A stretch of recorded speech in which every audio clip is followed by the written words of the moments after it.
नमस्कार बच्चों, आशा है कि आप लोग अच्छे और स्वस्थ होंगे। पिछली क्लास में हम लोगों ने जाना था बहुपद तथा रैखिक समीकरण और बीजीय समीकरण के बारे में हम लोगों ने जाना था। आज की क्लास में हम लोग जानेंगे कि एक चर में रैखिक समीकरण क्या होता है और दो चर में रैखिक समीकरण क्या होते हैं तथा इनके मानक रूप और हल को कैसे ज्ञात किया जाता है। तो उसके पहले हम जानेंगे कि रैखिक समीकरण यानी कि समीकरण क्या होता है।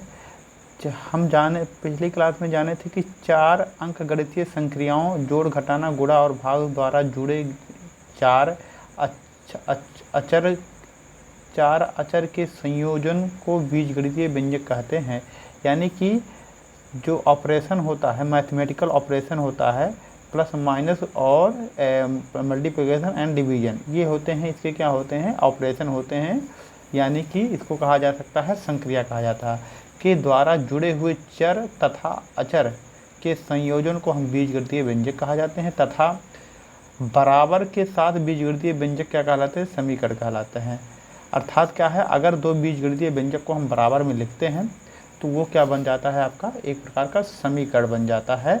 अर्थात हम इसको और प्रभावित कैसे कह सकते हैं समीकरण को, जब दो बीजीय व्यंजक समान होते हैं तो समीकरण कहलाते हैं। जैसे अगर दिया जाए x प्लस वाई बराबर दिया जाए 2, तो ये क्या कहलाएंगे, दो बीजीय व्यंजक हैं। यानी इधर क्या है आपका x प्लस वाई है और इधर क्या है 2 है, तो ये क्या कहलाएंगे, आपका समीकरण कहलाएंगे। ठीक है, इतनी बातें आपको समझ में आ गई होगी। अब हम जानते हैं कि क्या होता है, चर क्या होता है तथा अचर। चर क्या होते हैं बेटा, जिसका मान लगातार बदलता रहता है, जैसे x, y और z, ये क्या कहलाते हैं, चर राशि हैं। और अचर क्या है, जिनका मान नहीं बदलता, जैसे 2, 4 और 6 और 8, ये क्या है, आपका अचर पद हैं। अब हमको जानना है एक चर में रैखिक समीकरण क्या होते हैं। ऐसा समीकरण जिसमें केवल एक ही चर राशि हो क्या कहलाते हैं, एक चर में रैखिक समीकरण कहलाते हैं। जैसे कि लिखा जाए x प्लस 2 बराबर 0, इसमें कितने वेरिएबल्स हैं, आपका देख रहे हो केवल x ही है, तो इसको कहा जाएगा एक चर में रैखिक समीकरण। इसी प्रकार से हम लिख सकते हैं y प्लस 2 बराबर 0, ये भी हमारा क्या है, रैखिक ही समीकरण है, क्योंकि यहाँ पर केवल रैखिक समीकरण है किसमें, एक चर में। किसमें, एक चर का रैखिक समीकरण है। तो आपका ये एक चर है क्योंकि यहाँ पर x और y, इसी स्थान पर अगर हम कर देते हैं x प्लस वाई बराबर 10, तो ये क्या हो जाते हैं, इसमें कितने चर आ गए आपके, एक चर ये हो गया और दूसरा चर ये हो गया, तो ये कहलाएंगे दो चर में रैखिक समीकरण। अब दो चर तो आपको समझ में आ रहा है, रैखिक कब कहलाएगा। रैखिक का अर्थ होता है कि जो चर राशि है उसकी घात कितनी हो, एक हो, तो वो क्या कहलाता है, रैखिक समीकरण कहलाता है। क्या कहलाता है, रैखिक समीकरण कहलाता है। क्यों कहलाता है रैखिक समीकरण, क्योंकि ये क्या करता है, एक रेखा को प्रदर्शित करता है। किसको, रेखा को प्रदर्शित। x प्लस 2 भी क्या करेगा, रेखा को प्रदर्शित करेगा, y प्लस 2 भी एक रेखा को प्रदर्शित करेगा।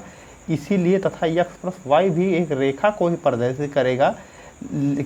तो हम लोग इसको कहते हैं ये रैखिक समीकरण। ये भी आपका एक रैखिक समीकरण है, ये भी रैखिक समीकरण है, ये भी रैखिक, ये तीनों क्या हैं, आपके रैखिक समीकरण हैं।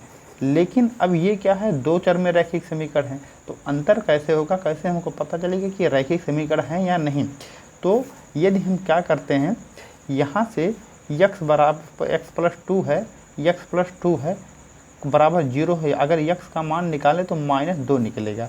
इसका मतलब क्या है, यहाँ पर x का मान -2 है तो y का मान कितना रहा होगा, 0 रहा होगा, इसीलिए यहाँ पर दिया नहीं गया है। तो यहाँ पर जैसे कि आपका ये मिल गया, यानी कि हमको दो बिंदु मिल गए। यदि x बराबर क्या हो बेटा, -2 हो, तो y का मान कितना आ गया, 0 आ गया। यानी कि हम इससे बिंदुओं का निर्देशांक निकाल सकते हैं, x कामा y कितना बेटा, हम लिख सकते हैं -2 कामा 0, इतना लिख सकते हैं। अब कैसे पता चलेगा कि ये लोग रैखिक समीकरणों को हैं या नहीं। देखो, हमको पता है कि निर्देशांक ज्यामिति में एक होता है x अक्ष और एक होता है y अक्ष। यहाँ पर होगा -y अक्ष और ये होगा आपका -x अक्ष, ये आपका मूल बिंदु है।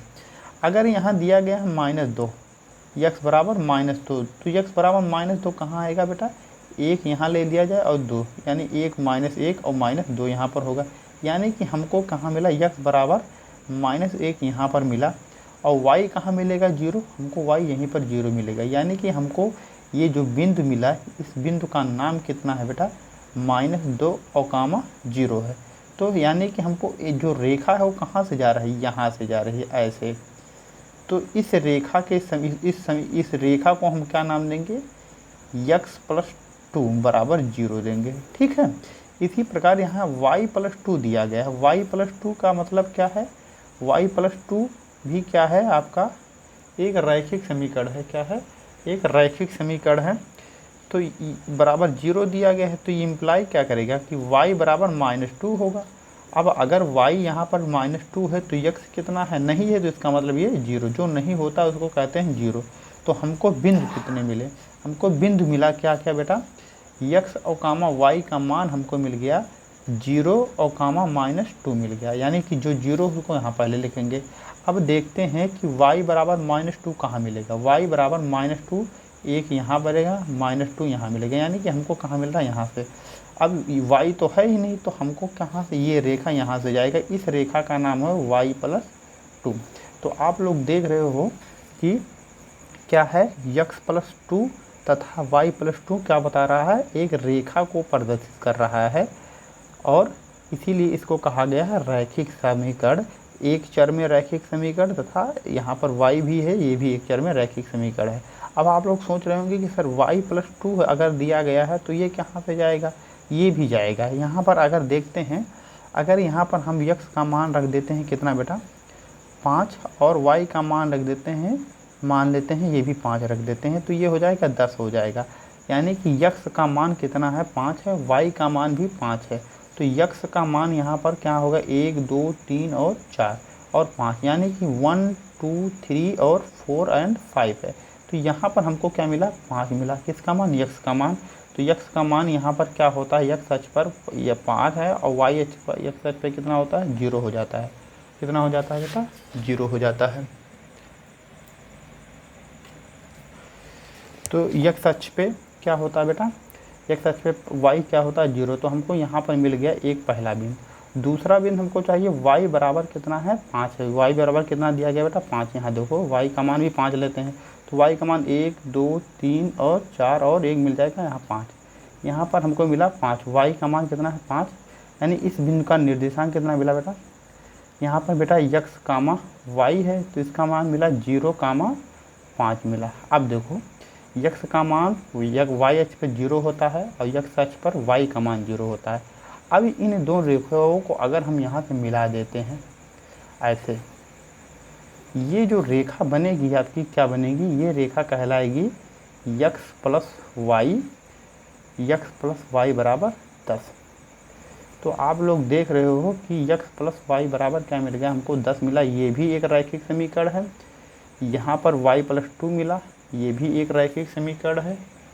क्या है आपका, y+2 भी एक रैखिक समीकरण है, तथा ये वाला रैखिक समीकरण x+2 भी रैखिक समीकरण है। यानी कि y+2 जो नीचे से जा रहा और x+2 यहाँ से जा रहा है, तीनों क्या हैं, एक रेखा को दर्शा रहे हैं। अतः हम कह सकते हैं कि ये तीनों ही क्या हैं, रैखिक समीकरण हैं। यानी कि यहाँ से एक बात और जान सकते हो कि अगर एक चर में रैखिक समीकरण है तो उसके कितने मान होंगे, केवल एक मान होगा। ये केवल आपका -2 यहाँ से निकला था, यहाँ पर y का मान कितना था, मिला था आपका -2 निकला था। ठीक है। लेकिन अगर क्या है, दो चर में रैखिक समीकरण है तो क्या होगा, इसके दो मान होंगे। और एक बात और है कि अगर एक चर में रैखिक समीकरण है तो x अक्ष को या फिर एक ही अक्ष पर उसको काटेगा। x+y है तो यहाँ पर x अक्ष पे काटा गया है, यहाँ देख लो। अगर y+2 है तो यहाँ पर काटा गया है। जब x+y दोनों दिया गया है तो दोनों अक्षों को काटा गया है। तो आप लोग रेखा को देखकर ही बता सकते हो कि ये कितने अक्षों को काट रहा है। अब आगे यहीं पर दे देते हैं, एक उदाहरण के समझ लेते हैं। दिया जाए अगर 2x+3y बराबर दे दिया जाता है 18। इसका मतलब क्या है, ये रेखा किन किन अक्षों को काटेगा, दो को काटेगा, x को भी काटेगा और y अक्ष को भी काटेगा। तो आप लोग बता सकते हो, और चूंकि यहाँ पॉजिटिव है दोनों जगह तो ये पहले चतुर्थांश में यहाँ से गुजरेगा। इसी प्रकार अगर दे दिया जाए x+2 या 5 दे दिया जाए और बराबर 0, तो ये कहाँ से जाएगा, केवल x अक्ष को काटेगा। अगर y+3 दिया जाए बराबर 0, तो ये केवल किसको काटेगा, y+3 को ही काटेगा। तो इतनी बातें आप लोगों को समझ में आ गया होगा। आशा है कि बेटा आप लोगों को बढ़िया से समझ में आया हो कि रैखिक समीकरण क्या होते हैं और एक चर में रैखिक समीकरण क्या होता है और दो चर में रैखिक समीकरण क्या होते हैं। तो अब हम लोग जानते हैं कि एक रैखिक समीकरण का मानक रूप क्या होता है तथा हल क्या होता है। तो देखते हैं बेटा यहाँ पर रैखिक समीकरण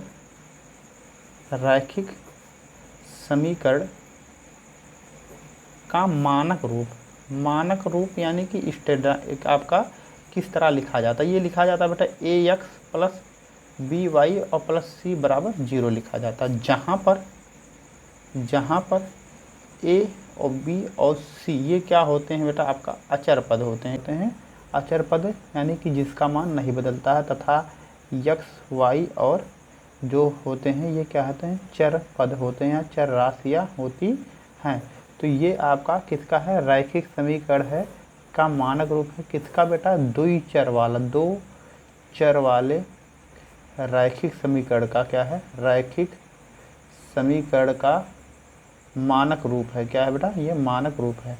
लेकिन अगर हम चाहें कि एक चर में, तो एक चर में रैखिक समीकरण का मानक रूप क्या होता है बेटा, ax प्लस b बराबर 0। ये क्या होता है, एक चर में क्या होता है, रैखिक समीकरण होता है। इसी प्रकार से लिखा जाए ay प्लस b बराबर 0, ये भी क्या है, एक चर में रैखिक समीकरण का मानक रूप है। अब क्या करना है, हमको निकालना है रैखिक समीकरण का हल के लिए हम करते क्या हैं, इसको बराबर 0 रखा गया है। अगर हम निकालना चाहें ax और प्लस b बराबर 0 दिया गया है, ax का मान कितना निकल के आएगा बेटा, -b निकल गया, x का मान आएगा -b अपान आपका हो जाएगा ये a हो जाएगा, ये आपका x का मान आ गया। इसी प्रकार यहाँ से निकालना चाहें y का मान, तो ay बराबर हो जाएगा -b, y का मान हो जाएगा -b अपान a हो जाएगा। तो इस प्रकार से इसका हल निकल गया है हम लोगों का। तो अब क्या करते हैं, अगर हमको इसका मान निकालना हो, हल निकालना हो, तो क्या करेंगे, इसके हल के लिए हम लोग क्या करेंगे, एक बार ax प्लस by और प्लस c बराबर 0 है, हम लोग क्या करते हैं, एक बार x का मान क्या रखते हैं, 0 रखते हैं। तो हमको क्या निकल जाएगा, by बराबर -c निकल आएगा, कितना -c निकल आएगा, या फिर y बराबर -c अपान b निकल आएगा। ये आपका y का मान हो गया। इसी प्रकार से अगर y बराबर 0 रखते हैं तो x का मान कितना आ जाएगा बेटा, आपका आ जाएगा -c अपान a आ जाएगा। तो x का मान c बाई y का मान c बाई b होगा और x का मान a बाई c होगा। तो इस प्रकार से हमने देख लिया कि किस प्रकार से हमने चर तथा अचर राशियों को देखा, एक चर में रैखिक समीकरण को पहचाना और उसके मानक समीकरण निकाला और हल निकाला। एक बात और समझते हैं कि रैखिक समीकरण के अगर वो एक चर में है तो उसका केवल एक ही हल होगा, और अगर दो चर में है तो उसका कितने, दो हल होंगे। इतनी बातें आपको बता दिया गया है। तो बेटा अगर आप लोगों को ये वीडियो मेरा समझ में आया हो, अच्छा लगा हो, तो इसको लाइक और सब्सक्राइब करें और लोगों को शेयर करें, जिससे और हमको मोटिवेशन मिले और हम लोग अच्छे से अच्छा कंटेंट लेके आ सकें। धन्यवाद बेटा।